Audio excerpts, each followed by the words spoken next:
विशेष अशा कार्यक्रमामध्ये आपल्या सर्वांचं हार्दिक हार्दिक असं स्वागत करतो. आज डॉक्टर बाबासाहेब आंबेडकर यांची 130वी जयंती आहे. त्या जयंतीनिमित्त आपल्या सर्वांना हार्दिक हार्दिक अशा शुभेच्छा देतो. आणि आपल्याला माहिती आहे की बाबासाहेबांची जयंती म्हटली तर ती जयंती अतिशय धूमधडाक्यात साजरी होत असते. पूर्ण जगभरात ती साजरी होत असते. आणि बाबासाहेबांच्या जयंतीचं हे विशेष आहे की त्यांची जयंती फार मोठ्या प्रमाणात साजरी होत असते. त्यांचे जे काही अनुयायी आहेत ते अतिशय चांगल्या रीतीने ही जयंती साजरी करत असतात. आणि आपल्याला माहिती आहे की जयंती कशी साजरी होते. जवळजवळ सर्वच प्रमुख शहरामध्ये म्हणता येईल की बाबासाहेबांची मिरवणूक निघते. त्यांच्या जीवनामध्ये त्यांनी जे काही कार्य केलेलं आहे त्या कार्याचा एक देखावा त्यांच्या त्यांच्या परीने ते तयार करतात. मोठमोठे पोस्टर्स लावतात, बॅनर्स लावतात ठिकठिकाणी. त्यांची मिरवणूक काढतात आणि मिरवणूक काढून नाच गाणे करून म्हणता येईल की त्यांची जयंती साजरी केली जाते. औरंगाबाद शहरातही फार मोठ्या प्रमाणात ही जयंती साजरी होते आपल्याला माहिती आहे. आणि ही जयंती एवढ्या मोठ्या प्रमाणात साजरी होते की खेडेगावाचे सर्व लोक, आजूबाजूच्या सिटीचे लोक ही जयंती पाहण्यासाठी खास 14 एप्रिलला औरंगाबाद शहरात दाखल होत राहतात. आणि फार मोठी गर्दी जी आहे ती औरंगाबाद शहरामध्ये रस्त्यावर आपल्याला दिसत असते. आणि अशा रीतीने म्हणता येईल की ती जयंती फार मोठ्या प्रमाणात संध्याकाळी साजरी होत असते. पण गेल्या 2 वर्षापासून कोरोनानं हाहाकार माजवलेला आहे आणि त्याच्यामुळं ही जयंती आपण मोठ्या प्रमाणात साजरी करू शकत नाही. अगदी रेस्ट्रिक्टेड प्रमाणात साजरी करत आहोत. आणि त्याचमुळे आपल्याला हा एक चान्स मिळाला की आज आपण संध्याकाळी 7 वाजता हे प्रवचनाचं आयोजन केलेलं आहे. नाहीतर जयंतीच्या दिवशी 7 वाजता आपण प्रवचन देऊ शकत नाही. इथं आपल्याला एक पण जण हजर दिसला नसता. सर्वजण मिरवणुकीमध्ये दाखल होत राहतात आणि आम्ही सुद्धा त्या मिरवणुकीमध्ये दरवर्षी दाखल होत राहतो. आणि लोकांचा उत्साह पाहत असतो की किती मोठा उत्साह आहे. लोक जे आहेत ते पांढरा ड्रेस परिधान करतात, महिला पांढऱ्या साड्या परिधान करतात आणि मिरवणुकीत फार मोठ्या उत्साहानं साजरे सामील होत राहतात. आणि एक फार मोठा जल्लोष असतो आणि त्या जल्लोषात ती जयंती जी आहे ती साजरी होत राहते. असं जरी असलं तरी अलीकडं फार मोठं परिवर्तन होत आहे. आणि असं म्हणता येईल की बाबासाहेबांचे विचार समजून घेण्यासाठी अनेक प्रवचन मालिका ज्या आहेत त्या आयोजित करण्यात येतात. आपणही आयोजित करत असतो आणि इतर ज्या काही संघटना आहेत त्या सुद्धा आयोजित करत असतात. आणि फार मोठ्या प्रमाणात बाबासाहेबांचे विचार जे आहेत ते बाबासाहेबांचे विचार इतरांपर्यंत पोहोचण्यासाठी प्रयत्न करत असतात. आणि आपल्यापैकी बऱ्याच जणांनी मला वाटते सकाळपासून अनेक प्रवचन ऐकली असतील, कारण प्रवचनाचा धुमधडाका सुरू असतो. आणि असं जरी असलं तरी मला वाटलं की आपण संध्याकाळी हा वर्ग घ्यावा. प्रयत्न बौद्ध महासंघ सिडको हडको केंद्राला असं वाटलं की आपण संध्याकाळी हा विशेष असा कार्यक्रम घ्यावा आणि बाबासाहेबांचे जे काही विचार आहेत ते विचार आपण सर्वजण मिळून ऐकावेत आणि ते विचार पोहोचण्याचं काम आम्ही करत असतो ते करावं असं आम्हाला वाटलं. आणि त्या दृष्टीनं हे नियोजन करण्यात आलेलं आहे. आणि हे जे नियोजन करत असताना विषय कोणता ठेवावा तर तो विषय माझ्या डोळ्यासमोर स्वतः डॉक्टर बाबासाहेब आंबेडकर आणि जे काही धम्मनियम आहे त्या संदर्भात म्हटलं आपण माहिती घ्यावी. आणि धम्मनियम समजून घेत असताना इतरही जे काही नियम आहेत ते सुद्धा नियम समजून घ्यावेत असं मला वाटलं. तर बाबासाहेब म्हटले तर बाबासाहेबांना असं म्हणता येईल की फार मोठ्या उपाधी दिल्या जातात.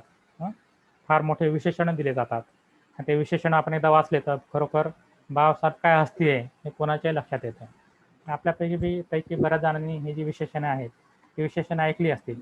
तर ती विशेषणे मी वाचून दाखवतो. ती विशेषण एवढी मोठी आहे की ती लक्षात ठेवणं पण कठीण आहे. मला हातात पेपर घ्यावा लागतो एवढी मोठी विशेषणं आहेत. तर कोणती कोणती विशेषणं बाबासाहेबांना दिलेली ती आहेत. एक घटनाकार आहेत, ज्ञानाचा महासागर आहेत, चिंतनाचा महामेरू आहेत, ते कायदेतज्ञ आहेत, अर्थतज्ञ आहेत, समाजशास्त्रज्ञ आहेत, शिक्षणतज्ञ, ग्रंथलेखक, तत्वज्ञ, आदर्श अध्ययनार्थी, देशभक्त, जलतज्ञ आहेत. आणि जलतज्ञाविषयी ते जलतज्ञ कसे आहेत याच्याविषयी एक प्रवचन धम्माचार्य सत्यवीर यांनी आपल्याच्या प्लॅटफॉर्म दिलं होतं. आणि मला माहिती आहे की आपण ते यूट्यूबवर प्रसारित केलं होतं आणि त्याला सर्वात खूप मोठे व्ह्यूज मिळाले होते. खूप जणांनी ते पाहिलं होतं. म्हणजे बाबासाहेबांना विविध अंगाने कसं समजून घेता येईल यासाठी लोक तयार असतात. आणि विशेष जलतज्ञाचं धम्माचार्य सत्यवीर यांनी जे काही प्रवचन दिलेले ते खरोखर खूप सुंदर आहे. आपण ते यूट्यूबवर पाहू शकतो. त्यानंतर कृषीतज्ञ आहेत, पत्रकार आहेत, स्त्री उद्धारक. स्त्री उद्धारक काही त्यांचे जे काही विशेषण आहे ते फार मोठ्या प्रमाणासमोर येत आहे. संसदपटू आहेत, ते इतिहास तज्ज्ञ आहेत, धर्मचिकित्सक आहेत, पीडितांचे कैवारी आहेत. आणि त्यांना आपण भारतरत्न हे किताब दिलेलं आहे. भारतरत्न म्हणून आपण त्यांना संबोधतो. आणि केवळ ते भारतरत्न नाही तर विश्वरत्न आहे. आणि त्याचप्रमाणे सर्वात महत्त्वाची गोष्ट जी आपण त्यांना उपाधी दिलेली आहे त्यांचं जे काही विशेषण आहे ते म्हणजे ते एक बोधिसत्व आहे. ते एक बोधिसत्व आहेत. बोधिसत्व म्हणजे अशी व्यक्ती की त्यांनी एक पाऊल टाकलं तर त्यांना बुद्धत्व प्राप्त होतं. पण लोकांच्या कल्याणासाठी ते आपले एक पाऊल राखून ठेवतात आणि लोकांच्या कल्याणासाठी ते कार्य करतात. तर असे बोधिसत्व डॉक्टर बाबासाहेब आंबेडकर आहे. तर खूप मोठी विशेषणं त्यांनी दिलेली आहेत आणि एवढ्या सर्व क्षेत्रात त्यांनी काम केलेलं आहे. याच्यापेक्षा कमी जास्त क्षेत्रात त्यांनी काम केलेलं आहे आणि हळूहळू आपल्याला या सर्व गोष्टीची माहिती होत आहे. आणि या क्षेत्रात समजा आपण असं म्हणतो की फोड केली, साधारणतः त्यांनी सामाजिक क्षेत्रात काम केलेलं आहे, राजकीय क्षेत्रात काम केलेलं आहे, आर्थिक क्षेत्रात काम केलेलं आहे आणि त्याचप्रमाणे धार्मिक क्षेत्रात सुद्धा काम केलेलं आहे. आणि एका प्रवचनातून निश्चितपणे या सर्व क्षेत्राचा आढावा घेणं शक्यच नाही. म्हणजे ते शक्यच नाही. त्यांचं एवढं मोठं महान असं कार्य आहे. आणि त्यापैकी आपण धार्मिक क्षेत्रात त्यांनी कशा रीतीने काम केलेलं आहे त्या पाहण्याचा आपण प्रयत्न करणार आहोत. या धार्मिक क्षेत्रातही फार थोडासा आपण पार्ट पाहण्याचा आपण प्रयत्न करणार आहोत. तर आपल्याला माहिती आहे की बाबासाहेबांनी सर्व धर्माचा अभ्यास करून शेवटी बौद्ध धर्म स्वीकारलेला आहे. आणि बौद्ध धर्म स्वीकारत असताना त्या धर्मासाठी काय क्रायटेरिया पाहिजे, काय निकष असले पाहिजे हे त्यांनी सांगितलेलं आहे. आणि ते निकष कोणते कोणते आहेत आपल्याला माहिती असतील. ते निकष आहे की कुठल्या धर्मानं 3 निकष पूर्ण करायला पाहिजे आणि ते निकष आहेत. पहिला निकष आहे की धर्म विज्ञानाच्या कसोटीवर खरा उतरला पाहिजे. धर्म हा विज्ञानाच्या कसोटीवर खरा उतरला पाहिजे. दुसरा निकष आहे त्याने समतेचा पुरस्कार केला पाहिजे. हा दुसरा निकष आहे. आणि तिसरा आहे की त्यांनी गरिबीचा पुरस्कार करता कामा नये. आणि या 3 निकषावर धर्म खरा उतरला पाहिजे. आणि तो धर्म या 3 निकषावर खरा उतरतो, ही कसोटी पार करतो, तर तोच खरा धर्म आहे असं बाबासाहेबांचं म्हणणं होतं. आणि त्यानंतर बाबासाहेबांनी बौद्ध धर्माचा स्वीकार केला होता. आपल्याला म्हणता येईल की बौद्ध धर्म जो आहे हा तिन्ही निकष जो आहे तो पूर्ण करत असतो. आणि त्यापैकी पहिला निकष जो आहे तो विज्ञानाच्या कसोटीवर कसा उतरतो, ते विज्ञानाशी कसा सुसंगत आहे ते आपण पाहण्याचा प्रयत्न करणार आहोत. त्यापैकी धर्मनियम त्यापैकीच एक आहे. आणि ज्यावेळेस आपण विज्ञानावर आधारित धर्म म्हणतो तर विज्ञान कशावर आधारित आहे. आपल्यापैकी या ठिकाणी 3 ते 4 डॉक्टर उपस्थित आहेत, अनेक सायन्सचे विद्यार्थी उपस्थित असतील, अनेक इंजिनियर सुद्धा उपस्थित असू शकतात, अनेक धर्माचार्य उपस्थित आहेत. आपल्यापैकी बऱ्याच लोकांना सायन्सचा अभ्यास आपण केला असेल किंवा सायन्स काय याचा निश्चितपणे आपल्याला माहिती असेल आणि सायन्सचा आपण निश्चितपणे असं म्हणतो की दैनंदिन जीवनामध्ये उपयोग करून घेत आहोत. सायन्स म्हणजे काय, तर सायन्स म्हणजे एक नियमावली असते. या निसर्गात ज्या काही शक्ती कार्यरत आहेत त्या कशा रीतीने कार्यरत आहेत त्याची शास्त्रशुद्ध अशी माहिती मिळवली आणि त्यानुसार पुढे जाणं हे सायन्सचं तत्वज्ञान असतं. आणि आपल्याला माहिती आहे की विज्ञानानं आपल्या जीवनामध्ये खूप मोठा असा बदल केलेला आहे, खूप मोठं परिवर्तन केलेलं आहे आणि विज्ञानामुळं आपलं जीवन जे आहे ते अतिशय सुकर झालेलं आहे, अतिशय सुखी असं झालेलं आहे. आणि विज्ञानाने हे जे नियम आहेत ते नियम शोधून काढलेले आहेत आणि या नियमानुसार आपण जात असल्यामुळं निश्चितपणे आपलं जीवन जे आहे ते अतिशय सुकर झालेलं आहे. त्यापैकी एक नियम जो आहे तो सर्वांना माहिती आहे, तो आहे न्यूटनचा नियम. आणि तो न्यूटनचा नियम आहे गुरुत्वाकर्षण शक्तीचा नियम. असं म्हणतात की हे जे न्यूटन शास्त्रज्ञ आहेत तो एकदा झाडाखाली झोपला होता आणि झाडाखाली झोपलेला असताना एक सफरचंद जे आहे ते झाडावरून निसटलं आणि तुटून ते खाली पडलं. मग शास्त्रज्ञाचं हे कर्तव्यच असते की ते प्रत्येक गोष्टीवर चिंतन करतात. मग न्यूटनने चिंतन केलं की हे सफरचंद खालीच का पडलं, वर का पडलं नाही. आणि चिंतनातून न्यूटनला असं जाणवलं की हा एक नियम आहे. प्रत्येक गोष्ट जी काय वरून पडते ती खाली पडते. पृथ्वी जी आहे ती पृथ्वी काय करते, प्रत्येक गोष्ट आपल्याकडं ओढून घेते. आणि मग यावर आधारित त्यांनी गुरुत्वाकर्षण शक्ती जी आहे त्याचा शोध लावला होता. आणि गुरुत्वाकर्षण शक्तीचा शोध लावल्यानंतर न्यूटन जगभर प्रसिद्ध झाला. आणि आपल्याला माहिती आहे की हा त्यांनी नियम जो आहे तो शोधून काढलेला आहे, नियम त्यांनी लागू नाही केला. त्या नियमाची त्यांनी उभारणी नाही केलेली. हा नियम जो आहे तो सृष्टीमध्ये पूर्वीपासून लागू आहे. न्यूटनने जरी शोध नसता लावला तरी सुद्धा फळ तुटल्यानंतर ते काय आकाशात गेलं नसतं, ते कुठं निश्चितपणे खालीच पडलं असतं. फक्त न्यूटननं ते शोधून काढलेलं आहे, बरोबर आहे. आणि असे जे नियम आहेत ते अनेक नियम अनेक शास्त्रज्ञांनी शोधून काढलेले आहेत. क्रिस्टॉफ्स लॉ आहे, ओहम्स लॉ आहे, आर्किमिडीज लॉ आहे, अनेक असे नियम जे आहेत ते शास्त्रज्ञांनी शोधून काढलेले आहेत. आणि शास्त्रज्ञांनी शोधून काढल्यानंतर त्यात आपल्याला खूप मोठा फायदा झालेला आहे. आणि आपण हे पाहू शकतो की हे जे काही विज्ञानाचे नियम आहेत ते सर्व परिस्थितीमध्ये सारख्याच प्रमाणात लागू होतात. भारतात समजा फळ हे तुटून खाली पडलं असेल, तर इतर देशातही फळ पडल्यानंतर कुठं जाईल, ते खालीच पडणार आहे. पृथ्वीवरच पडणार आहे, ते काही आकाशात जात नाही. आणि नियम सर्वसाधारणपणे सर्वच ठिकाणी तो सारख्याच प्रमाणात लागू होतो. त्यामध्ये कुठं सुद्धा कमी जास्त प्रमाणात लागू होत नाही. हे आपण लक्षात घ्यायला पाहिजे. म्हणजे या निसर्गातल्या ह्या ज्या काही शक्ती आहेत किंवा ज्या काही बाबी आहेत, त्या सर्व ठिकाणी सारख्याच प्रमाणात लागू होतात. त्यामध्ये कुठेही कमी जास्तपणा राहत नाही. त्यांना कुठेही अपवाद असा राहत नाही. कुठलाही अपवाद राहत नाही. त्यामुळे हे नियम समजून घेतले तर निश्चितपणे आपल्याला खूप मोठा फायदा होतो. आणि आपण पाहू शकतो की जे काही विज्ञानाने हे जे नियम आहेत ते शोधून काढलेले आहेत आणि मनुष्य जीवन त्यामुळे खरोखर खूप सुखी झालेलं आहे. पूर्वी आपण पाहू शकतो की पूर्वी असं म्हणता येईल की खूप मोठे साथीचा रोग यायचा आणि खूप लोक मरण पावायचे. विशेषतः जे काही लहान मुलं आहेत ते लहान मुलं मरण पावायचे आणि लोकांना कळत नव्हतं हे कशामुळे होत आहे. तर विज्ञानाने शोधून काढलं की हा एक विशिष्ट प्रकारचा रोग आहे. वेगळ्या प्रकारचे रोग त्यांनी शोधून काढले आणि वेगवेगळ्या प्रकारचे रोग शोधून काढल्यानंतर त्याच्यावरचा त्यांनी उपाय पण सांगितलेला आहे आणि मनुष्याचं जीवन त्याच्यामुळे काय झालेलं सुखी झालेलं आहे. हे आपण हे पाहू शकतो की नियमानुसार सुद्धा आपण चाललो, नियमानुसार सुद्धा आपण चाललो तर आपलं जीवन काय होतं, सुखी आणि आनंदी होतं. पूर्वी विज्ञान शाप वरदान याच्याविषयी खूप मोठी वादविवाद स्पर्धा घेतल्या जायच्या आणि दोन्ही बाजूनी बोलायला सांगायचं. बरेच लोक दोन्ही बाजूनी बोलत होते. पण आपण हे निश्चितपणे मान्य करू शकतो की विज्ञान हा निश्चितपणे काय माणसासाठी एक वरदान आहे आणि वरदानाचा निश्चितपणे माणसासाठी खूप मोठा उपयोग झालेला आहे. तर नियम समजून घेतले तर काय होतं, मनुष्याचं जीवन सुखी होतं. आणि विशेष म्हणजे नियम समजून घेतले तर आपल्या ज्या काही अंधश्रद्धा आहे त्या अंधश्रद्धा पूर्णपणे निघून जातात. त्या नियम समजून घेण्याची जी गोष्ट आहे ती खूप मोठी आवश्यक अशी गोष्ट आहे. आपल्याला माहिती आहे की देवाची निर्मिती का बरं झालेली आहे, कारण आपल्याला माहिती आहे की आपल्याला माहित नव्हतं की निसर्गात ह्या ज्या काही घटना घडतात त्या कशामुळे घडतात आपल्याला माहित नव्हतं. खूप मोठा त्यावेळेस वादळ यायचा, कशामुळे वादळ आला काही कळत नव्हतं. मग असं वाटायचं की एक विशिष्ट अशी शक्ती त्यामध्ये आहे आणि मग त्याला आपण पवनदेव असं नाव दिलं होतं. खूप मोठा पाऊस पडायचा, मग पाऊस पडल्यामुळे खूप मोठे पूर यायचे, खूप मोठा हाहाकार व्हायचा, कशामुळे घडलं माहीत नव्हतं. आपण त्याला वरून देव म्हणायचं. म्हणजे आपल्याला माहीत नव्हतं त्यामुळे आपण असं म्हणता येईल की त्याला विशिष्ट शक्तीला विशिष्ट नाव देऊन आपण देवाची निर्मिती केली. पण ज्यावेळेस आपल्याला हे समजतं की एखादी गोष्ट कशामुळे घडते हे समजलं तर काय होतं, आपलं निश्चितपणे देवावरचा विश्वास निवडून जातो. पण ज्या काही अंधश्रद्धा आहेत त्या अंधश्रद्धेवरचा विश्वास आपल्याला निवडून जातो. कधी कधी एखादी गोष्ट घडली आणि ती गोष्ट कशामुळे घडली हे आपल्याला कळालं नाही तर आपण काय म्हणतो, कोणीतरी करणी केलेली आहे, कोणीतरी काळी जादू केलेली आहे, कोणीतरी जादूटोणा केलेला आहे. पण ज्यावेळेस आपल्याला कळते की निश्चितपणे याच्या पाठीमागे काही ना काहीतरी कारण आहेत, त्या कारणाचा शोध लागला आपण आपला जो काही अंधविश्वास आहे तो निश्चितपणे नाहीसा होतो. आपण लक्षात द्यायला घेतला पाहिजे. आणि हे जे काही नियम आहेत ते सर्व नियम आपण समजून घेतले तर आपल्या जीवनामध्ये त्याचा खूप मोठा फायदा होतो. आणि त्यामुळे असं म्हणतात की नियम समजून घेणं खूप मोठा आवश्यक अशी गोष्ट आहे. आपण अजून काही उदाहरण देऊ शकतो, पूर्वी मूठ मारली म्हणायचं. मूठ मारली म्हणजे काय झालं, तर एखाद्या व्यक्तीला हृदयविकाराचा झटका यायचा.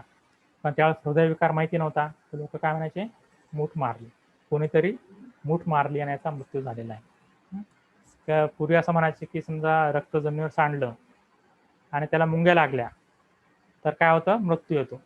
त्यांना पूर्वी मधुमेह हा रोग माहीत नव्हता, त्यांना एवढंच होतं की रक्ताला मुंग्या लागला की मृत्यू होतो, रक्तामध्ये साखर वाढली की मृत्यू होतो.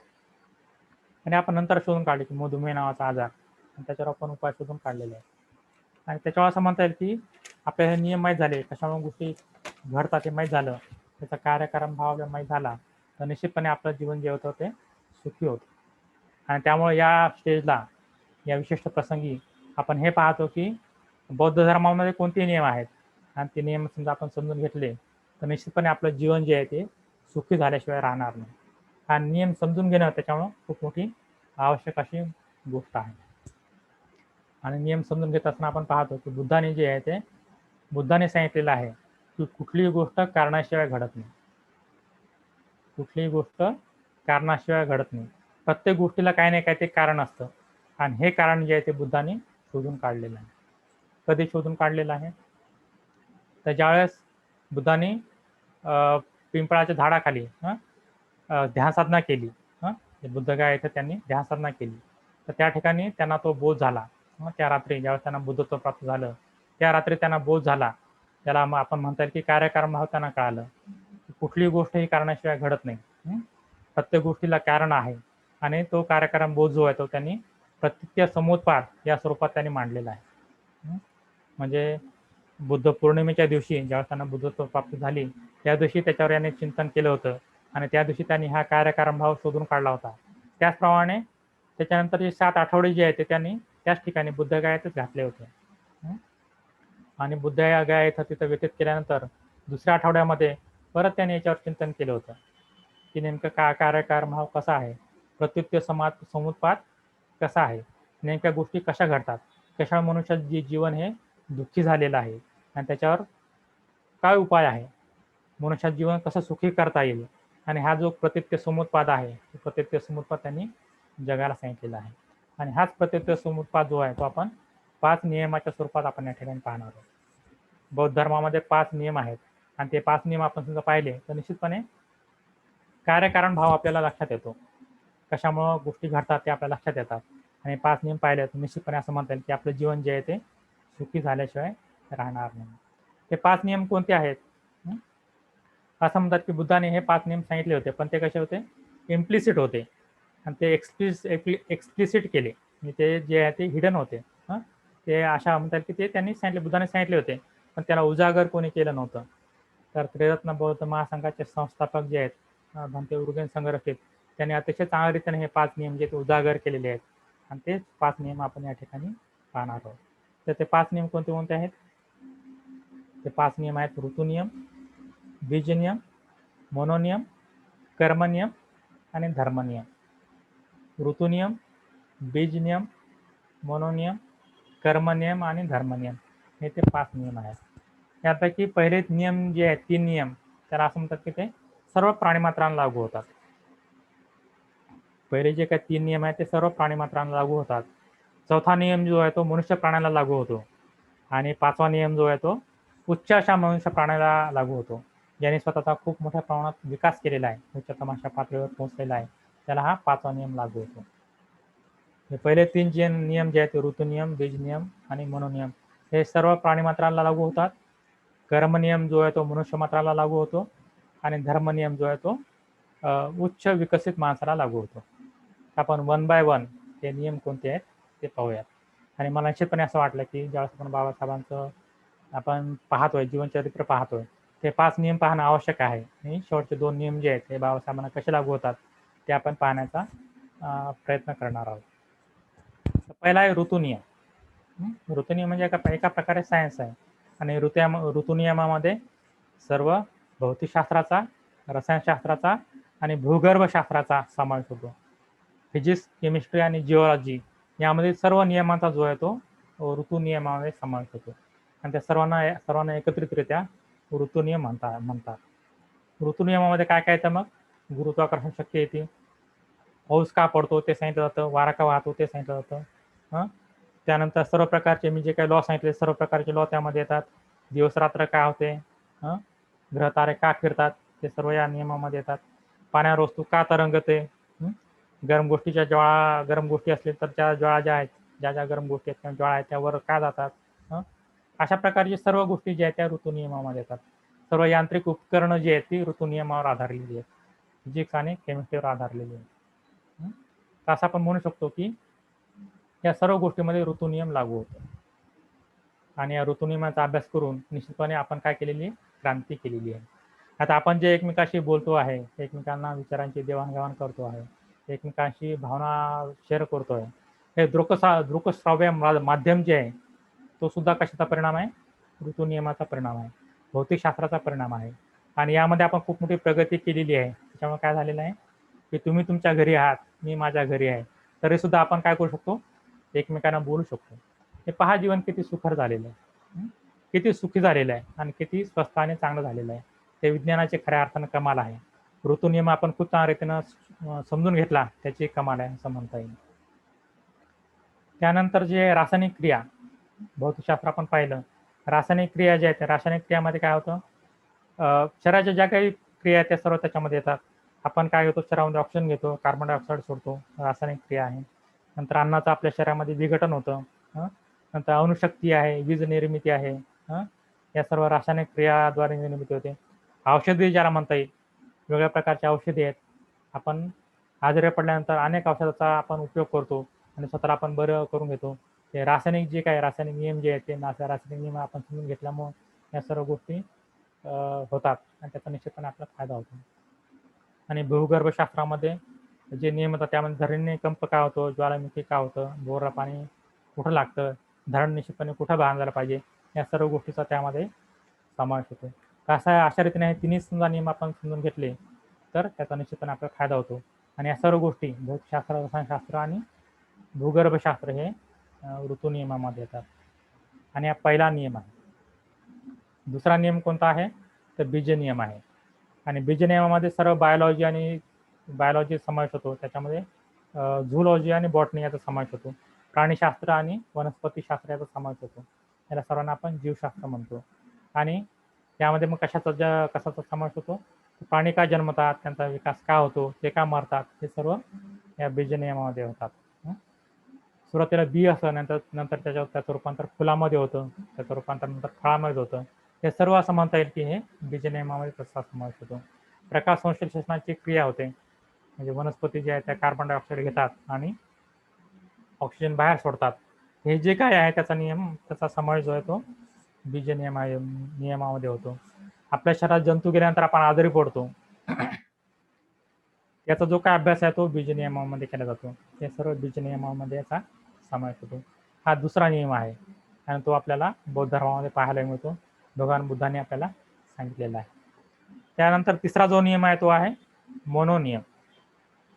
आणि मोनोनियम जो आहे त्याच्यामध्ये कशा समावेश होतो तर मानसशास्त्राचा याच्यामध्ये समावेश होतो. पूर्वी मानसशास्त्रावर एवढी मोठी स्टडी केल्या गेल्या नव्हती, एवढा मोठा अभ्यास केला गेला नव्हता. पण आजकाल मानसशास्त्रामध्ये खूप मोठं संशोधन चालू आहे आणि त्याचा उपयोग जो आहे तो आपण पाहू शकतो. असं म्हणता येईल की जसं मनुष्याला शरीर आहे त्याचप्रमाणे मनुष्याला मन पण आहे आणि त्या मनाचा अभ्यास निश्चितपणे मानसशास्त्रामध्ये केला जातो. आणि असं म्हणता येईल की मनुष्य जसं शरीराने आजारी पडतो तसं तो मनुष्य मनानं पण आजारी पडत असतो. आणि मनाने आजारी पडल्यानंतर आपण मानसशास्त्रज्ञाकडे जायला पाहिजे, जे काय मानसिक चिकित्सक आहेत त्यांच्याकडे जायला पाहिजे. आणि ते आपल्यावर काय करतात, औषधोपचार करतात. असं म्हणता येईल की 70% लोक जे आहेत ते केवळ औषधोपचारानं बरे होतात. त्यांचे जे काही मानसिक आजार आहेत ते केवळ औषधोपचाराने बरे होतात. आणि निश्चितपणे मनोनियमाचा अभ्यास केल्यामुळे निश्चितपणे असं म्हणतात की आपल्या जीवनामध्ये काही ना काहीतरी सुख लाभलेलं आहे, काही ना काहीतरी समाधान आपल्याला लाभलेलं आहे.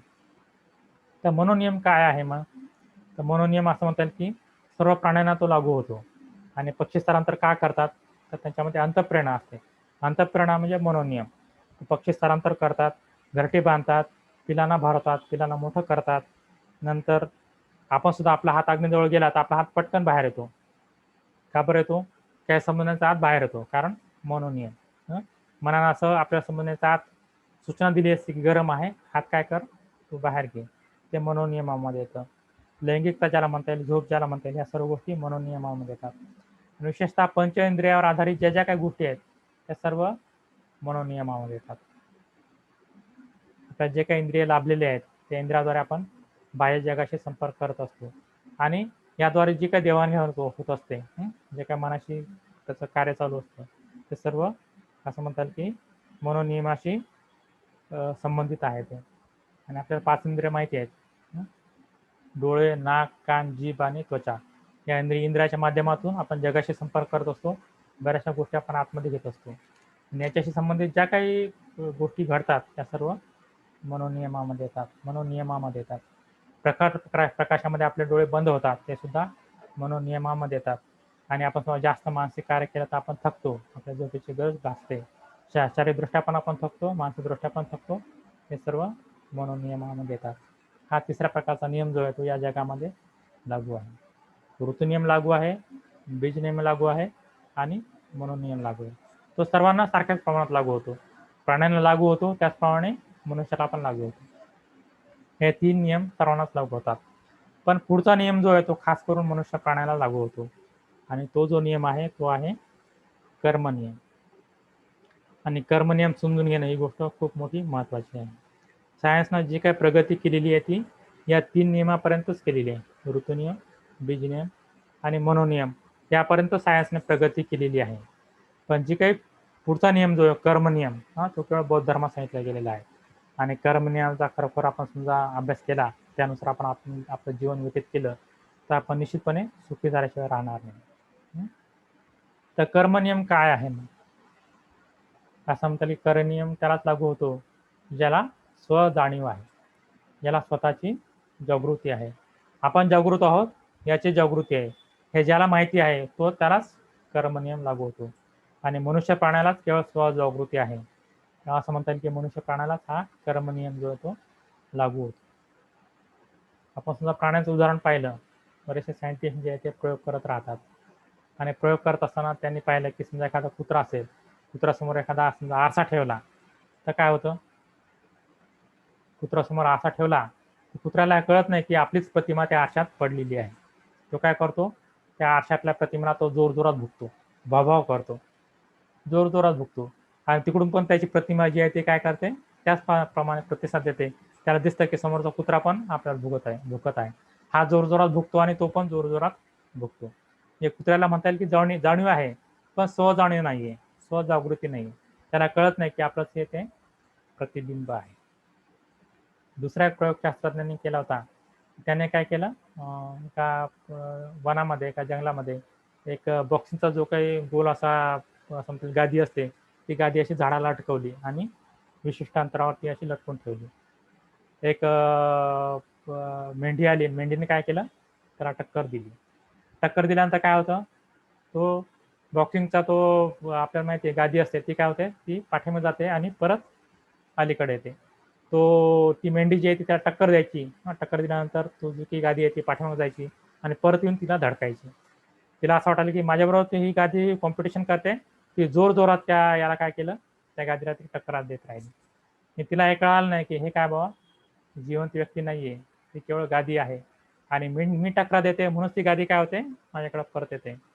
हे तिला कळत नव्हतं आणि ती मेंढी जी आहे ती त्या गादीला टकरा देत होती. हा प्रयोग आपण सहज युट्यूबवर पाहू शकतो. म्हणजे बरेच लोक असे, बरेच शास्त्रज्ञ जे आहेत ते असे प्रयोग करत राहतात आणि यातून आपल्याला हे लक्षात येतं की प्राण्यांना हे कळत नाही की नेमकं कशामुळे काय गोष्टी घडतायत. त्यांना स्वजागृती नसते. त्यांना गोष्टी कशामुळे घडतात ते कळत नाही त्यांना. आणि हे मानव प्राण्याचं वैशिष्ट्य आहे की त्याला हे कळते की कशामुळे कोणत्या गोष्टी घडत असतात, काय केल्यामुळे काय घडत असतं आणि याचा निश्चितपणे उपयोग होतो आणि कर्मनियम त्याच्यामुळे माणसाला लागू होतो. या कर्मनियमाचा उपयोग करून मनुष्य निश्चितपणे प्रगती करू शकतो. स्वजागृती आहे. स्वजागृती म्हणजे बाहेरच्या जगात जागृती आहेच, पण ती जागृती अशी परावर्तित होते, परत वळून स्वतःकडे पाहते आणि स्वतःचा ॲनालिसिस करते. आपण कसे आहोत हे ते पाहते. ते स्वतःकडे पाहणं, स्वतःकडे वळून पाहणं, याला आपण स्वजागृती म्हणतो, स्वतःची जागृती म्हणतो. आणि निश्चितपणे आपण स्वतःचं जे आहे ते ॲनालिसिस करू शकतो. मी असा काय आहे, का आहे याचा आपण ॲनालिसिस करू शकतो. मी दुःखी का आहे, माझे कोणते कर्म आहेत की ज्याच्यामध्ये दुःख होतो, या सर्व गोष्टी आपण पाहू शकतो. स्वतःचा आपण निश्चितपणे असं म्हणता येईल की चिरफाड करू शकतो आणि स्वतःकडे आपण निश्चितपणे पाहू शकतो. आणि हा खूप मोठा चांगला गुणधर्म जो आहे तो मानव प्राण्याला लाभलेला आहे. आणि बुद्ध असं म्हणतात की या गुणधर्माचा आपण उपयोग करून घ्यायला पाहिजे. या स्वजागृतीचा आपण उपयोग करून घ्यायला पाहिजे आणि स्वतःची प्रगती करायला पाहिजे. आणि या स्वजागृतीचा उपयोग कसा करून घ्यायचा आहे त्यांनी कर्म नियमामध्ये सांगितलेलं आहे. तर कर्मनियम काय आहे, तर फार साधी गोष्ट आहे.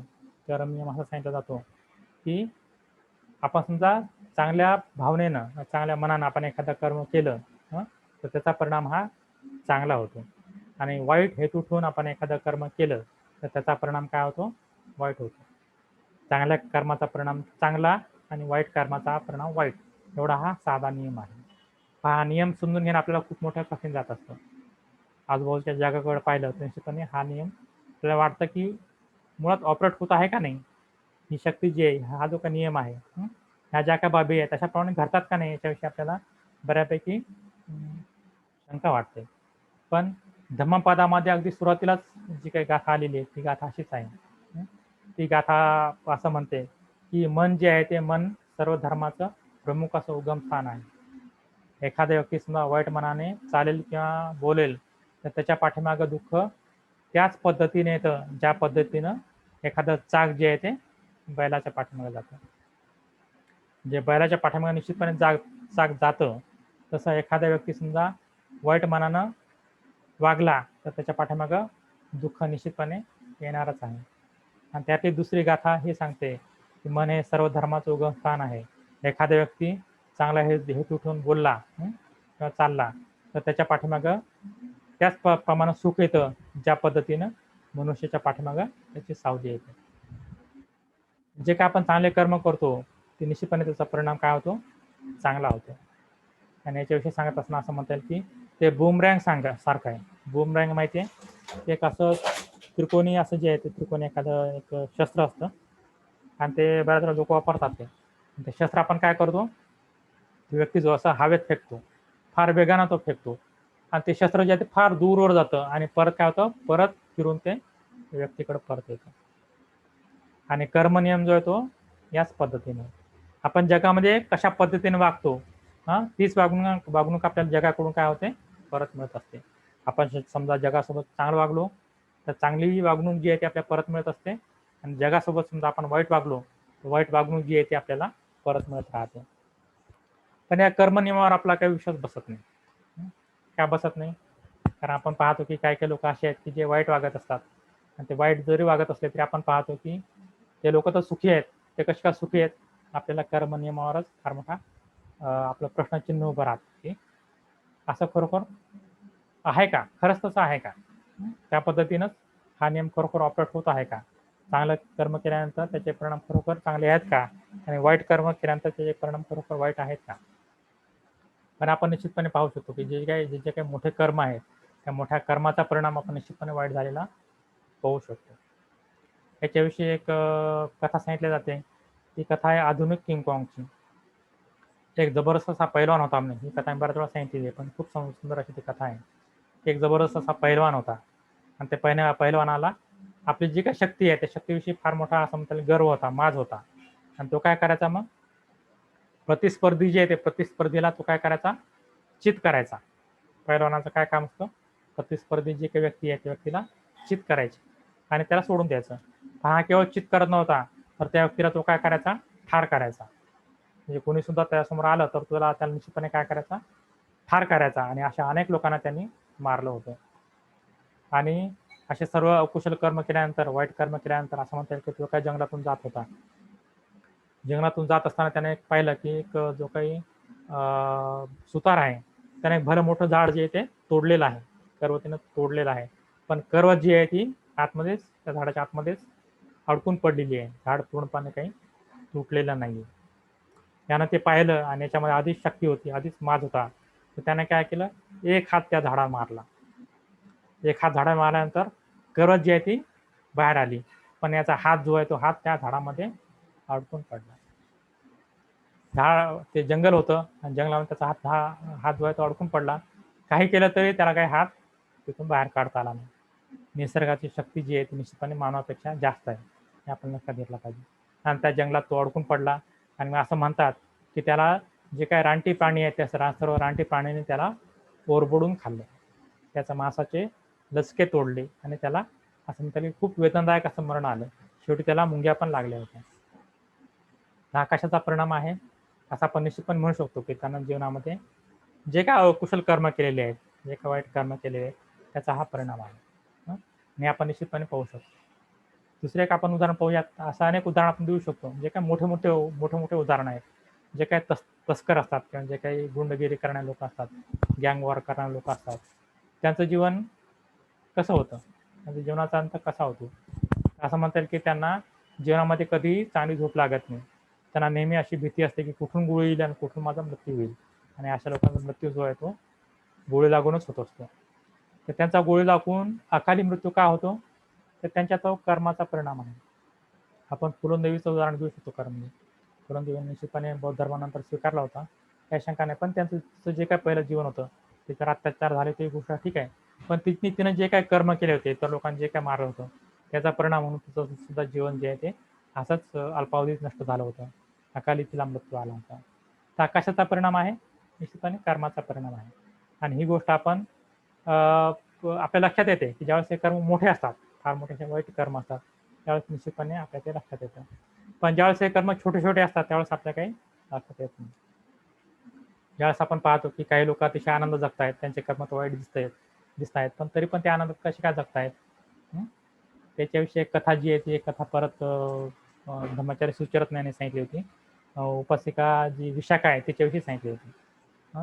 असं म्हणतात की तिचे सासरे जे आहेत मिगार, ते त्यांच्या घरात जेवण करत बसले होते आणि एक असं म्हणतात की भिक्षू जो आहे, एक भिक्षू त्यांच्या दारापाशी आला होता.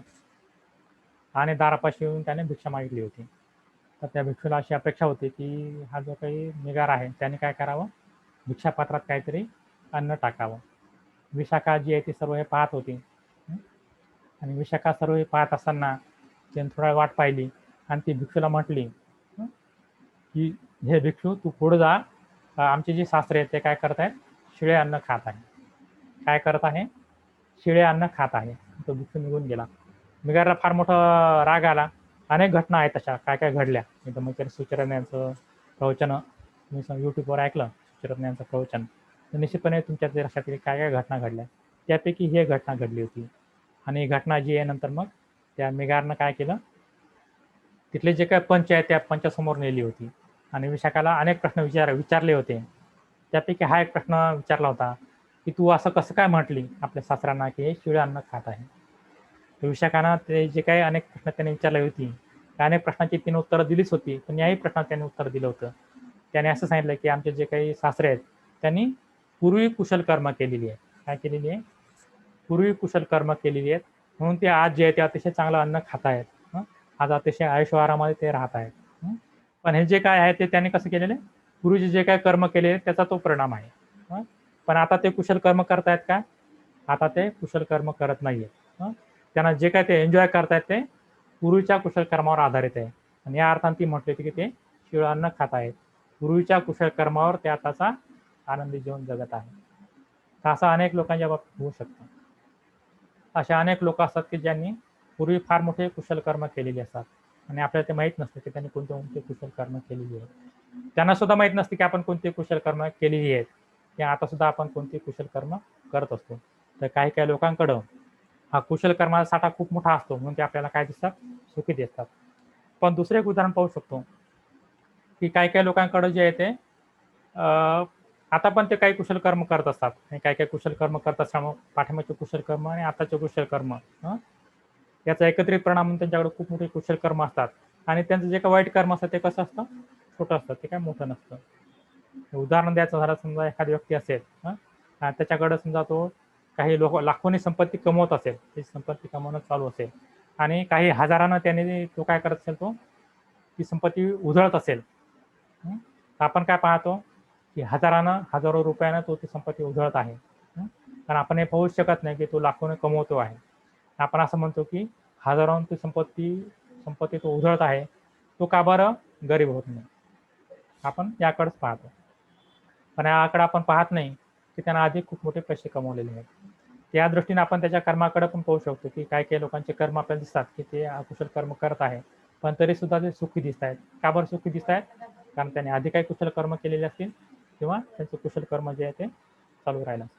त्यामुळे कर्म नियम समजणं जे आहे ते अत्यंत अवघड अशी गोष्ट आहे. असं म्हणता येईल की केवळ बुद्धालाच कर्मनियम खऱ्या अर्थानं माहित होता. बुद्ध म्हणत होते की कर्मनियम जो आहे तो त्याचा खरा हकदार जो आहे, त्याचा अधिकार जो आहे तो बुद्धाकडेच आहे. बुद्धच खऱ्या अर्थानं कर्मनियम सांगू शकतात की कोणाचं कर्म कसं आहे, कोणाला कोणत्या कर्माचा कशा रीतीनं परिणाम होत आहे. आणि आपल्याला माहिती आहे की प्रत्येक वेळी बुद्धाने हे एक्सप्लेन केलेलं आहे. प्रत्येकाविषयी त्यांनी हे समजून सांगितलेलं आहे की हा यांनी पाठीमागच्या जन्मामध्ये या जन्मामध्ये काय काय कर्म केलेले आहेत आणि त्याचा परिणाम म्हणून तो आता कसा झालेला आहे. सर्वसामान्य लोकांना हा नियम समजणं खरोखर खूप मोठी कठीण गोष्ट आहे. असं म्हणता येईल की कर्मनियम असा कॉम्प्लिकेटेड आहे, कारण आपण अनेक कर्म करत असतो, तर आपल्याला निश्चितपणे हिशोब करता येत नाही. आपण जागृत राहत नाही, तेवढं आपण जागृत नाहीये. तर आपण आपल्या कर्माविषयी जागृत राहत नाही. तर आपल्याला सांगता येत नाही की आपले चांगले कर्म कोणते आणि वाईट कर्म कोणते आहे. त्यामुळे आपल्याला सांगता येत नाही की आपण सुखी का आहोत आणि दुःखी का आहोत. त्यामुळे कर्मनियम जो आहे तो कर्मनियम समजून घेणं अत्यंत आवश्यक अशी गोष्ट आहे. तर आपला पण निश्चितपणे याच्यावर विश्वास असला पाहिजे. चांगल्या कर्माचे परिणाम जे आहे ते चांगले होतात आणि वाईट कर्माचे परिणाम जे आहे ते वाईट होतात. असं म्हणता येईल की चांगले कर्म आपण सातत्यानं करायला पाहिजे. दान जे करतात ते तुम्ही काय करा, सातत्यानं करा. तुम्ही काही ध्यान साधना करत असाल ते ध्यान साधना कशी करा, तुम्ही सातत्यानं करा. कुशल कर्म जे काय तुम्ही करताय ते तुम्ही कसे करा, सातत्यानं करा. आणि असं म्हणता येईल की हळूहळू प्रत्येक घडा हा भरतोच. असं म्हणता येईल पाप कर्म समजा आपण करत राहिलो तर पाप कर्माचा पण घडा भरत असतो आणि समजा आपण पुण्यकर्म करत राहिलो तर पुण्यकर्माचा पण घडा भरत असतो. पण ते आपण सातत्यानं करायला पाहिजे. आपण पाहू शकतो की पाण्याचा एखादा थेंब, समजा पाण्याचा एखादा थेंब खडकावर किंवा दगडावर पडला तर काय होतं, पाण्याचा एखादा थेंब समजा खडकावर किंवा दगडावर पडला तर काय होतं, तर असं म्हणता येईल की दगडाला काहीच होत नाही, एका थेंबाने काय होणार आहे. पण हाच थेंब समजा वर्षानुवर्षे एखाद्या दगडावर पडत राहिला तर काय होतं, असं म्हणता येईल की दगडाला पण छिद्र पडतं. काय होतं, दगडाला पण छिद्र पडतं. तसं एखादा कुशल कर्म आपण सातत्यानं करत राहिलो तर त्याचा निश्चितपणे परिणाम जो आहे तो मनावर पडल्याशिवाय राहत नाही आणि आपलं जीवन जे आहे ते सुखी झाल्याशिवाय राहत नाही. तर असं म्हणतात की कुशल कर्म तुम्ही दररोज करा, दररोज ध्यान साधना करा, दररोज ध्यान करा, दररोज तुम्ही कोणाला तरी मदत करण्याचा प्रयत्न करा, आपापल्या परीनं मदत करण्याचा प्रयत्न करा. आणि कुशल कर्म कसं ओळखायचं, ते असं म्हणतात की शिलाचरणाच्या माध्यमातून आपण हे कुशल कर्म ओळखू शकतो. आपलं शिलाचरण जेवढं चांगलं तेवढं आपण असं म्हणतात की तेवढं चांगलं आपण कुशल कर्म करू शकतो. आणि शिलाचरण म्हणजे काय, तर पंचशील आपल्याला माहिती आहे, आपण आत्ताच म्हटलेले आहेत ते म्हणजे प्राणीहिंसा करू नये, चोरी करू नये, व्यभिचार करू नये, खोटं बोलू नये आणि मादक पदार्थाचं आपण सेवन करू नये. त्या पंचशिलाविषयी मी काय फारसं बोलणार नाही, ते आपल्या सर्वांनाच माहिती आहे. पण बाबासाहेबांनी हा नियम आपल्या जीवनामध्ये कसा लावला होता हे आपण निश्चितपणे पाहणार. बाबासाहेब कशा रीतीनं शिलाचरण जे आहे ते जगत होते ते आपण निश्चितपणे पाहू शकतो. बाबासाहेबांचं एक वाक्य आहे, ते वाक्य मी तुम्हाला वाचून दाखवतो, त्यातून निश्चितपणे बाबासाहेब कर्म नियमानुसार कसे जगत होते ते आपल्याला लक्षात येईल. बाबासाहेब म्हटले होते की कोणी माझ्या चारित्र्याकडे अंगुली निर्देश करू शकत नाही. ते म्हटले होते की माझा जो काही माझे 3 दैवत आहेत, ते 3 दैवत कोणते कोणते आहेत, विद्या, स्वाभिमान आणि शील. बघा, शिलाला पण त्यांनी दैवत म्हटलेलं आहे. शिलाला त्यांनी खूप मोठं महत्त्व दिलं होतं आणि ते पुढं असं म्हणतात की मी माझ्या आयुष्यामध्ये दगाबाजी, फसवणूक, आत्मसिद्धीकरिता पाप केले नाही, असे मला काही आठवत नाही. दगाबाजी, फसवणूक आणि आत्मसिद्धी याकरता मी पाप केले असं मला आठवत नाही आणि याचा मला फार मोठा अभिमान वाटतो.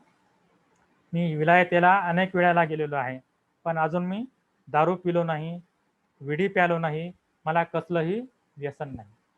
बघा, बाबासाहेबांनी किती फर्मपणे सांगितले की माझं शिलाचरण किती जबरदस्त आहे, किती चांगलं आहे आणि मी कशा रीतीनं आयुष्यभर शिलाचरण केलेलं आहे. त्याने कोणालाही कधीही फसवलेलं नाहीये. तर बाबासाहेब शिलाचरण किती पक्कं होतं आणि त्यांचा शिलावर किती मोठा विश्वास होता. त्यांनी शिलाला एक दैवत मानलं होतं आणि त्यांचा कर्मावर किती मोठा विश्वास होता हे आपल्या लक्षात येईल. बाबासाहेबांचे असे अनेक उदाहरण सांगता येईल, पण त्यांचं दुसरं वाक्य जे आहे ते खरोखर खूप मोठं महत्त्वाचं आहे. ते म्हणतात की माझे विरोधक मला भितात, याचे कारण मी शिकलेलो आहे असं नाही किंवा मी बुद्धिमान आहे म्हणून नाही, तर मी शीलवंत आहे. काय आहे, मी शीलवंत आहे म्हणून माझे विरोधक जे आहे ते विरोधक मला भितात. आणि आपल्याला माहिती आहे की बाबासाहेबापुढं त्यांचा एकही विरोधक जो आहे तो टिकला नाही. कशामुळे टिकला नाही, की त्यांचं शिलाचरण जे आहे ते अतिशय पक्कं होतं, अतिशय जबरदस्त होतं, त्यामुळे त्यांच्यासमोर कोणीही टिकला नाही आणि त्यांना शिलाचरणाचं महत्त्व जे आहे ते माहिती होतं.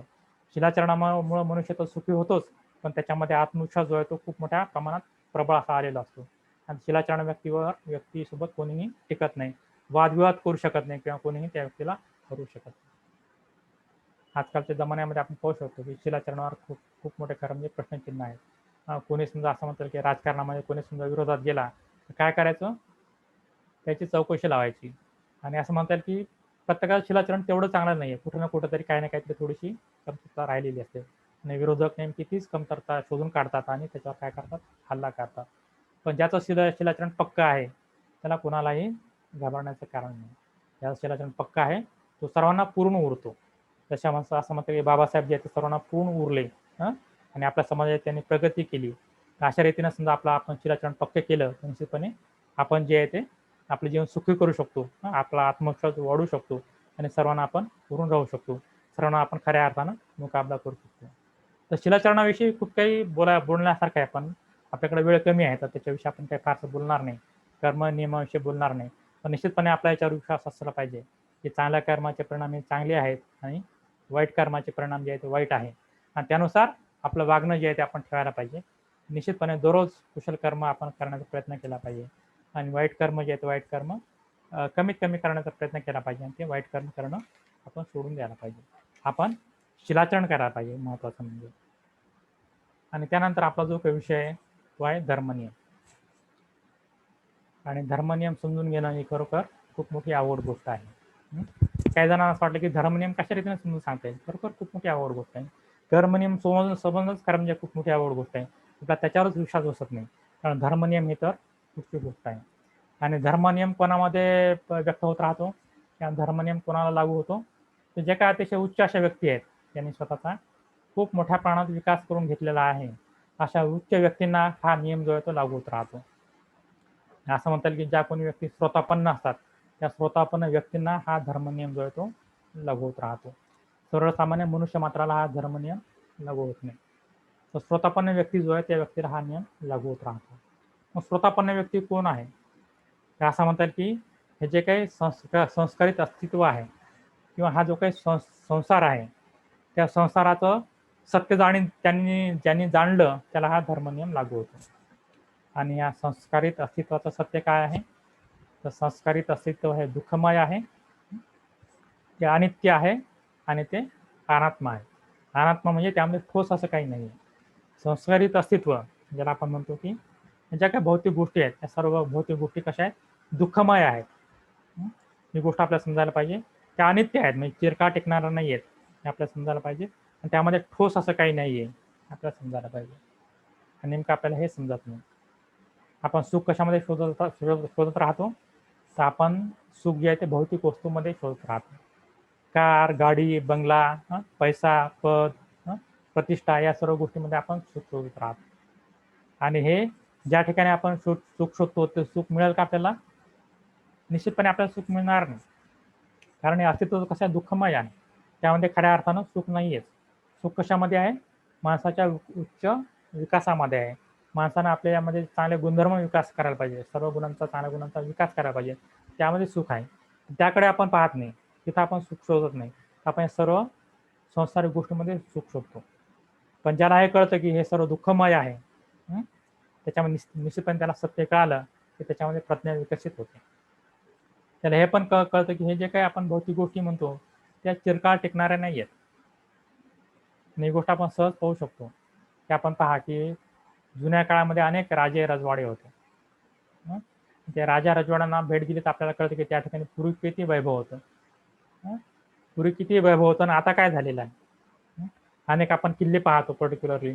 त्या किल्ल्यामध्ये पूर्वी खूप मोठं वैभव होतं. तिथं राजे महाराजे राहत होते. त्यांच्या राण्या राहत होत्या, खूप मोठे लोक राहत होते. पण काळाच्या ओघामध्ये काय झालं? ते सर्व नष्ट झालं. त्यांच्या हयातीमध्येच बऱ्याच वेळा ते नष्ट झालेलं आहे. ती अनित्यता आपण समजून घ्यायला पाहिजे. ह्या सर्व गोष्टी अनित्य आहे आणि अनात्म आहे, म्हणजे त्यात ठोस असं काही नाही आहे. त्याला आपण असं म्हणतात की चिरकाळ टिकणारं किंवा ठोस असं काही नाही आहे.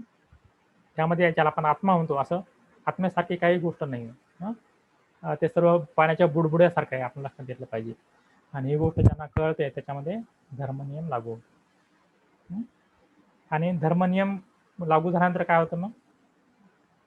असं म्हणता येईल की त्याच्यामधला जो काही गर्व आहे तो गर्व नाहीसा होतो. त्याच्यामधला जो काही अहंकार आहे तो अहंकार नाहीसा होतो. असं म्हणता येईल त्यातला मीपणा जो आहे तो मीपणा काय होतो तो नाहीसा होतो. त्याला कळतं की मी म्हणून आपलं जे काही अस्तित्व आहे ते अस्तित्व काही दुःखमय आहे. तसं पाहिलं तर ते काही खरं अस्तित्व नाही आहे. ज्याला मी म्हणतो त्या रीतीनं आपलं अस्तित्व नाहीच आहे. हा सर्व अनित्य आहे. आपण किती जरी कमवलं, काही जरी गोष्टी किती जरी आपण ऍक्सेप्ट केल्या, किती जरी आपण गोष्टी संग्रह केला तरी त्या चिरकाळ टिकणाऱ्या नाही आहेत. त्या खऱ्या अर्थानं आपल्याला सुख देणारा नाही आहे. तर मीसाठी म्हणून त्याचं कार्य जे आहे ते थांबतं. कारण त्याला कळतं की मीसाठी कार्य करणं काही बरोबर नाही. पण आपलं कसं असतं? आपण सर्व काही करतो ते मीसाठीच करतो. माझ्यासाठीच करतो. पहा, समजा आपण एखाद्या ठिकाणी दान दिलं, तर दान आपण का बरं देतो? तर आपल्याला वाटतं की माझं कुठेतरी नाव घ्यायला पाहिजे, कुठेतरी माझं नाव लिहून ठेवायला पाहिजे. बरेच लोक म्हणतात की माझं नावाचं तुम्ही जे काय करणार आहे का नाही, माझं नाव घेणार आहे का नाही. असं करत असते तरच मी काय करतो? दान करतो, नाही तर दान करत नाही.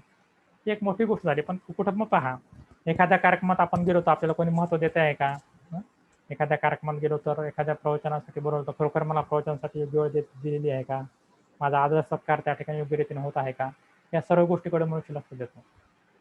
आणि आपण जे काय करतो ते सर्व माझ्यासाठीच करतो, मीसाठीच करतो. आपण इतरांसाठी काहीच कधीच करत नाही. आपलं जीवन जे चाललेलं असतं ते मीसाठी चाललेलं असतं. आणि त्यामध्ये काही चूक आहे असं अजिबात नाहीये. पहा, आपला जो काही विकास झालेला तो प्राणीमात्रापासून विकास झालेला आहे. आणि प्राणीमात्र काय करतात? स्वतःचा जीव वाचवतात. स्वतःसाठी ते सर्व काही करत असतात. स्वतःचं अन्न ते स्वतः मिळवत असतात. स्वतःसाठी ते सर्व करत असतात. त्यांचं जे काय चाललेलं असतं ते स्वतःसाठी चाललेलं असतं. त्यांना इतर प्राण्याशी काही देणं-घेणं नसतं. फक्त आपली पिलं जोपर्यंत लहान असतात, तोपर्यंत त्यांची ते देखभाल करतात. एकदा ते मोठे झाले की त्यांना कोणाशी काहीही देणं-घेणं राहत नाही. ते केवळ स्वतःसाठी जगतात. तसं मनुष्य प्राण्यांचं पण असतं. मनुष्य प्राणी काय करतो? स्वतःसाठी जगत असतो. त्यांना इतरांशी काही देणं-घेणं नसतं. पण ज्याचा खऱ्या अर्थानं मीपणा निघून गेलेला आहे, ज्याचा स्वार्थ निघून गेलेला आहे, ते लोकं काय करतात? स्वतःसाठी अजिबात जगत नाही आणि ते इतरांसाठी जगतात.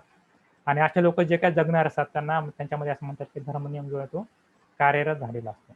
अशा लोकांना आपण बोधिसत्व म्हणतो.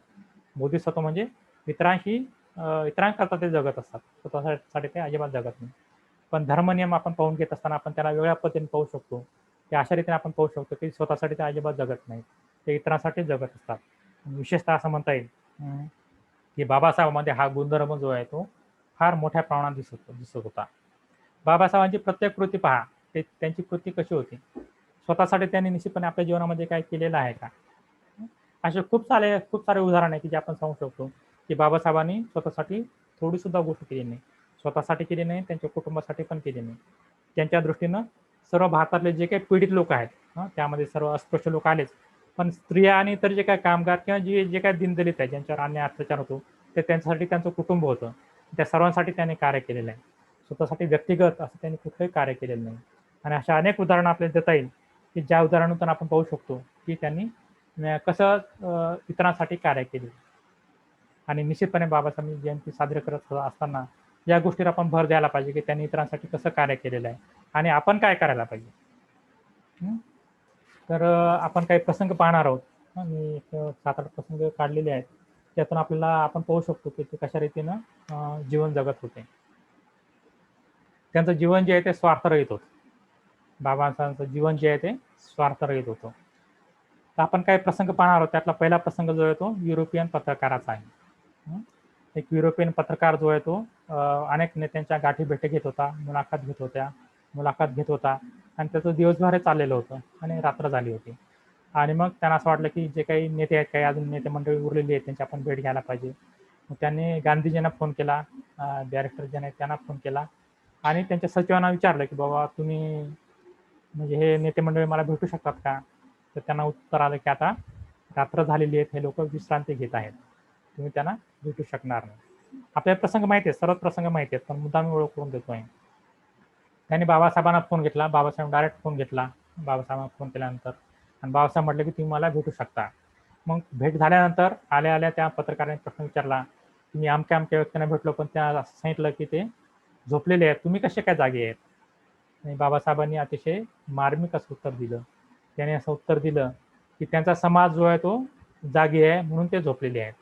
पण माझा समाज जो आहे तो माझा समाज जो आहे तो झोपलेला आहे म्हणून मी त्यांच्यासाठी जागी आहे." बघा म्हणजे बाबासाहेब किती मोठ्या प्रमाणात कार्य करत होते.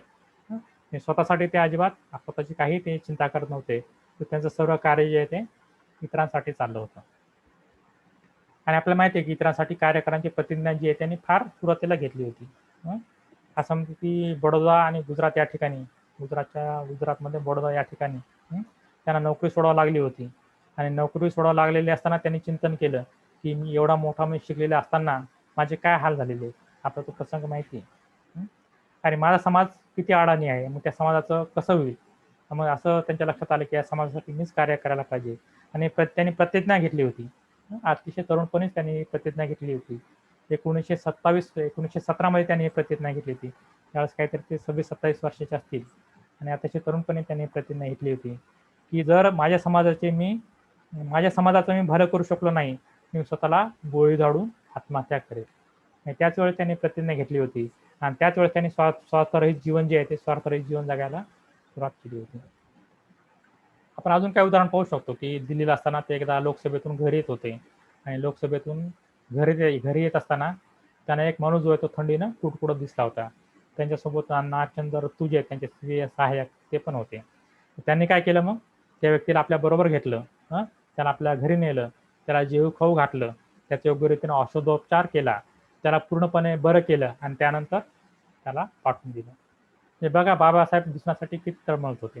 त्यांच्यामध्ये किती मोठ्या प्रमाणात असं म्हणतात की करुणा निर्माण झाली होती. त्यांचा स्वार्थ किती मोठ्या प्रमाणात नाहीसा झाला होता आणि ते इतरांसाठी कशा रीतीनं जीवन जगत होते.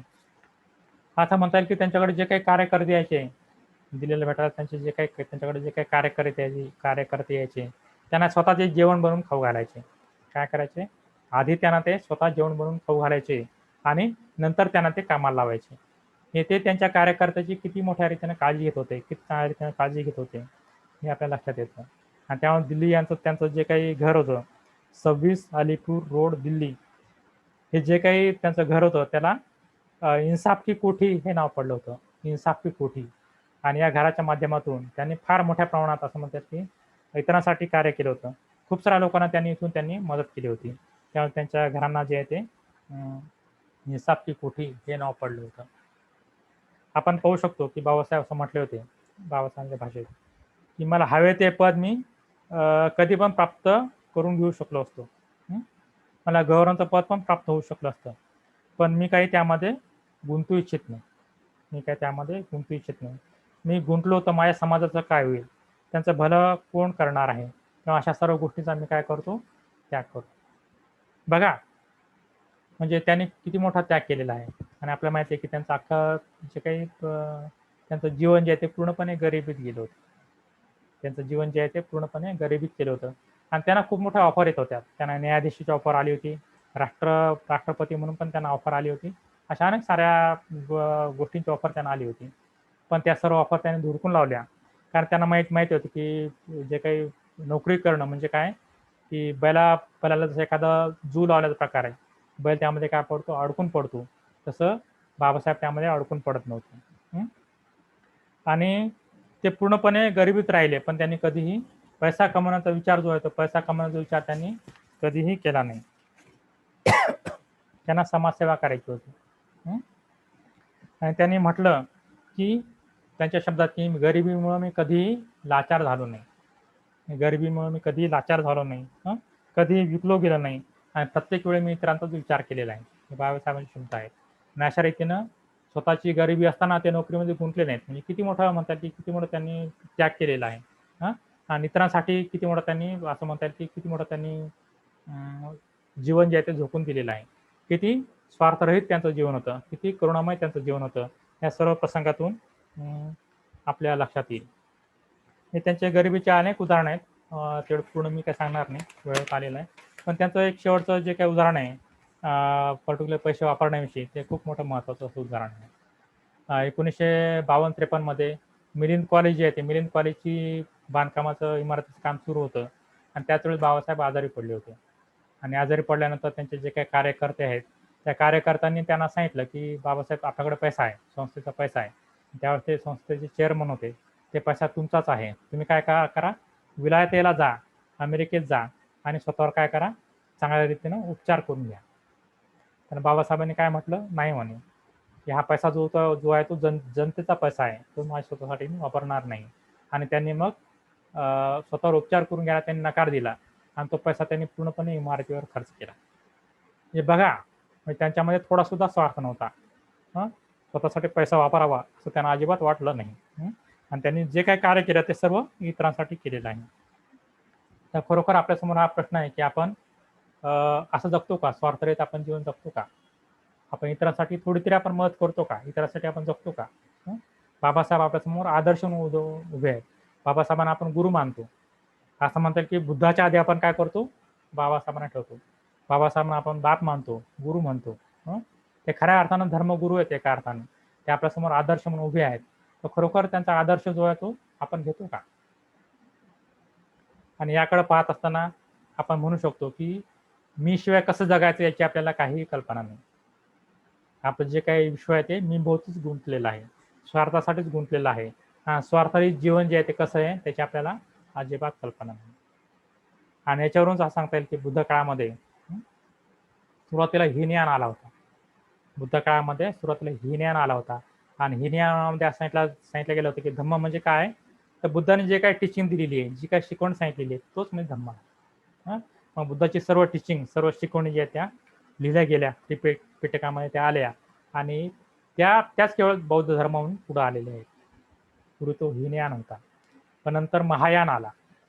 आणि महायान काय म्हणे, की महायान म्हणजे म्हणे की केवळ बुद्धाची टीचिंग, बुद्धाच्या शिकवणी म्हणजे धम्म आहे असं नाहीये. तर बुद्धाच्या जीवनाचा पण त्याच्यामध्ये समावेश केला पाहिजे. बुद्धाच्या जीवनाचा पण त्याच्यामध्ये समावेश केला पाहिजे आणि तेव्हापासून बुद्धाच्या जीवनाचा पण त्याच्यामध्ये समावेश केलेला आहे आणि बुद्धाचं सर्व जीवन जे आहे ते आपण सांगत राहतो की बुद्ध कसे कसे वागलेले आहेत, विशिष्ट प्रसंगी ते कसे वागलेले आहेत, त्यांनी कशा रीतीने इतरांशी व्यवहार केलेले आहेत आणि त्यातून आपल्याला निश्चितपणे कळतं की स्वार्थरहित जीवन काय असतं. आणि असं म्हणता येईल की बाबासाहेबांच्या जीवनातून आपण आपल्याला हे लक्षात येतं की स्वार्थरहित जीवन कसं आहे. किंवा असं म्हणतं की आपल्याला स्वतःची प्रगती करायची असेल, स्वतःला पुढे जायचं असेल, तर असे जे काही मोठे मोठे व्यक्ती आहेत त्या मोठ्या मोठ्या व्यक्तींचं आपण चरित्र वाचायला पाहिजे. त्यांचे प्रत्येक प्रसंग, प्रत्येक घटना जे आहे ते आपण वाचायला पाहिजे आणि आपण हे पाहायला पाहिजे की ते विशिष्ट प्रसंगी कशा रीतीने वागलेले आहेत, त्यांचं जीवन त्यांनी कशा रीतीने व्यतीत केलेलं आहे, ते खऱ्या अर्थानं कशा रीतीने स्वार्थरहित जीवन त्यांनी जगलेलं आहे आणि ते कशा रीतीने मोठे झालेले आहेत. तर त्यांचं जीवन चरित्र जे आहे ते जीवन चरित्र आपण पूर्णपणे वाचायला पाहिजे. त्यातून आपल्याला खूप मोठी प्रेरणा मिळते. आणि खऱ्या अर्थानं स्वार्थरहित जीवन किंवा असं म्हणता येईल उच्च जीवन कशाला म्हणता येईल, ते उच्च जीवन जे आहे ते आपल्याला कळतं आणि त्या उच्च जीवनानुसार आपण आपलं जीवन जे आहे ते व्यतीत करू शकतो. कारण हे लोक आपल्यासमोर आदर्श आहेत. बाबासाहेब जीवन जे आहे ते आपल्यासमोर आदर्श आहेत. त्याने धम्मनियम स्वतःमध्ये कसा लावून घेतला ते आपण त्यांच्या जीवनामध्ये पाहू शकतो आणि त्यांचं खाजगी जीवन जेव्हा व्यक्तिगत जीवन जे आहे ते जेवढ्या चांगल्या रीतीने आपल्यासमोर येईल तेवढ्या आपल्याला त्याचा खूप चांगल्या रीतीने उपयोग होणार आहे. केवळ त्यांचं लेखन कार्य ते काय जे काय बोलले ते तर महत्वाचं आहे. त्यांनी आपल्याला जे काही सांगितलं ते तर महत्वाचं आहेच. पण त्यांचं व्यक्तिगत जीवन कसं होतं, खाजगी जीवन कसं होतं, ते जेवढ्या मोठ्या प्रमाणात आपल्यासमोर येईल तेवढ्या मोठ्या प्रमाणात आपल्याला त्याचा खूप मोठा उपयोग होईल. आणि या बाबतीत विशेष असं कार्य जे आहे त्यांचे जे काही स्वीय सहाय्यक आहेत नानाकेंद्र रत्तू त्यांनी फार मोठ्या प्रमाणात केलेलं आहे. आणि माईसाहेब जे आहेत त्यांच्या दुसऱ्या ज्या काही पत्नी आहेत सविता आंबेडकर त्यांनी पण फार मोठ्या प्रमाणात हे कार्य त्यांनी केलेलं आहे. आणि बाबासाहेबांविषयी सांगण्यासारखं खूप काही आहे. त्यांनी स्वतःला कसा धम्मनियम लागू करून घेतला होता, त्यांच्या जीवनामध्ये धम्मनियम कसा लागू झाला होता त्याच्याविषयी खूप काही बोलण्यासारखं आहे. माईसाहेबांना एकदा विचारलं होतं की बाबासाहेब कसे आहेत. तर माईसाहेब असं म्हटल्या होत्या की बाबासाहेब हे उडणाऱ्या पक्षाचे पर मोजण्यासारखे आहेत. ते बाबासाहेब जे ते उडणाऱ्या पक्षाचे पर मोजू शकतात. पहा पक्षी किती उंचावून उडतो, आपल्याला तो दिसतो तरी का, आणि तो पंख किती वेगाने फडफडतो. तर बाबासाहेबांची बुद्धिमत्ता, त्यांचं जे काही व्यक्तिमत्व, त्यांचा जे काही विकास जो आहे तेवढा उच्च झाला होता की ते त्याचे पर सुद्धा एक एक पर सुद्धा मोजू शकत होते. ते माईसाहेबांनी अतिशय चांगल्या शब्दात बाबासाहेबांचं वर्णन केलं होतं की ते किती उच्च होते. आणि बाबासाहेबांना खरोखर समजून घ्यायचं असेल तर या पातळीवरून आपण त्यांना समजून घ्यायला पाहिजे. या लेवलवरून धमनियमाच्या लेवलवरून आपण त्यांना समजून घ्यायला पाहिजे की खऱ्या अर्थानं बाबासाहेब काय होते. आणि असं म्हणतात की बाबासाहेबांचं जीवन जे आहे ते खऱ्या अर्थानं लोकांना त्याची जास्त गरज निर्माण झालेली आहे. त्यांचे विचार जे आहेत ते आपण पाहू शकतो की आताच्या काळात फार मोठ्या प्रमाणात असं लोकांना वाटतं की त्यांचे विचार आपण समजून घ्यायला पाहिजे. पर्टिक्युलर मराठा आरक्षणाविषयी ज्यावेळेस आपण पेपरवर बातम्या वाचल्या त्यावेळेस खूप लोकांनी प्रयत्न केला होता की मराठा आरक्षणाविषयी बाबासाहेबांचं काय मत होतं. निश्चितपणे बाबासाहेबांचे विचार जे आहेत ते विचार आपण निश्चितपणे समजून घ्यायला पाहिजे. आणि ज्यावेळी आपण हे विचार समजून घेऊ त्यावेळेस आपल्याला म्हणता येईल की आपल्याला त्याचा खूप मोठा फायदा होणार आहे. आणि विचार समजून घेत असताना आपण हे पाहायला पाहिजे की आपण बाबासाहेबांच्या जवळ जायला पाहिजे. एखाद्या व्यक्तीला समजून घ्यायचं असेल तर दुरून त्याला समजून घेता येत नाही. एखाद्या व्यक्तीला समजून घ्यायचं असेल तर दुरून समजून घेता येत नाही. आता आपल्याला काय करावं लागतं, त्या व्यक्तीच्या जवळ जावं लागते. आणि मग बाबासाहेबांच्या जवळ कसं जायचं, तर बाबासाहेबांच्या जवळ जाण्यासाठी आपण काय करायला पाहिजे, तर कर्मनियम आणि धर्मनियम याचा आपण वापर करायला पाहिजे. कर्मनियमाच्या माध्यमातून आपण आपलं जीवन जे आहे ते शुद्ध करायला पाहिजे आणि धर्मनियमासाठी आपलं जीवन जे आहे ते आपलं जीवन जे आहे ते खुलं करायला पाहिजे. आणि धर्मनियम स्वतःमध्ये उतरवण्यासाठी आपण काय करायला पाहिजे, प्रयत्न करायला पाहिजे. स्वार्थरहित जीवन आपण जगायला पाहिजे. आणि स्वार्थरहित जीवन जगलो तर खऱ्या अर्थानं असं म्हणता येईल की आपण बाबासाहेबांच्या कुठेतरी जवळ जाण्याचा प्रयत्न करू. मुळात आपलं शिलाचरण तेवढं चांगलं नसतं. आपण शिलाचरणात फार मोठे कच्चे असतो. तेव्हा आपण खऱ्या अर्थानं बाबासाहेबांना समजून घेऊ शकत नाही. असं म्हणतात की एखादा पहिलीतला किंवा चौथीतला विद्यार्थी PhD झालेल्या विद्यार्थ्याला समजून घेऊ शकतो का. बाबासाहेब PhD झालेले आहेत. आपण पहिलीत किंवा तिसरी चौथीत असतो आणि आपण बाबासाहेबांना समजून घेण्याचा प्रयत्न करतो. फार थोड्या प्रमाणात आपण बाबासाहेबांना समजून घेऊ शकतो.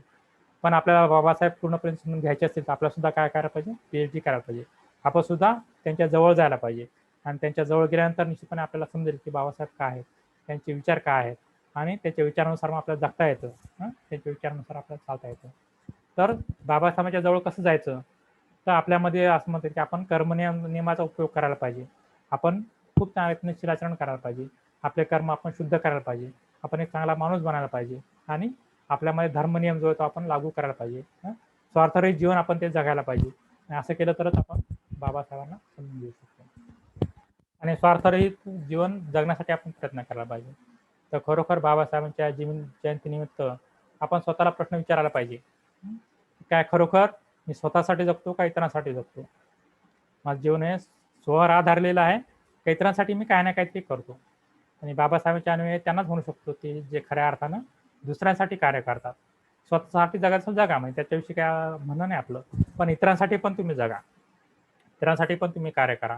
घराच्या बाहेर तुम्ही पडा आणि इतरांना मदत करण्याचा प्रयत्न करा, जसं बाबासाहेबांनी केलेलं आहे.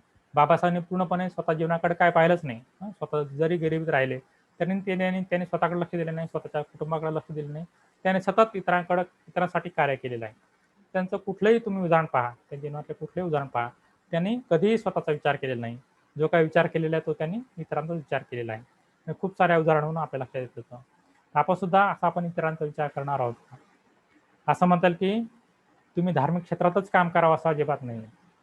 तुम्हाला ज्या क्षेत्रात आवडतं त्या क्षेत्रात तुम्ही काम करा. तुम्हाला राजकीय क्षेत्रात आवडत असेल, राजकीय क्षेत्रात तुम्ही काम करा. तुम्हाला सामाजिक कार्यात रुची असेल, सामाजिक कार्यात तुम्ही काम करा. इतरांसाठी तुम्ही काम करा. आणि धार्मिक क्षेत्रात तुम्हाला रुची असेल, धार्मिक क्षेत्रात तुम्ही काम करा. आर्थिक क्षेत्रात तुम्हाला रुची असेल तर आर्थिक क्षेत्रात तुम्ही काम करा. पण तुम्ही इतरांसाठी काम करा. आणि जो व्यक्ती इतरांसाठी काम करतो तोच खऱ्या अर्थानं असं म्हणतात की बाबासाहेबांचा अनुयायी असू शकतो. तोच खऱ्या अर्थानं बाबासाहेबांचा अनुयायी आहे. आणि या प्रसंगी या जयंतीनिमित्त आपण स्वतःला प्रश्न निश्चितपणे विचारायला पाहिजे की काय मी बाबासाहेबांचा अनुयायी आहे का? मी खरोखर स्वार्थरहित जीवन जगतोय का? इतरांना मी मदत करतोय आहे का?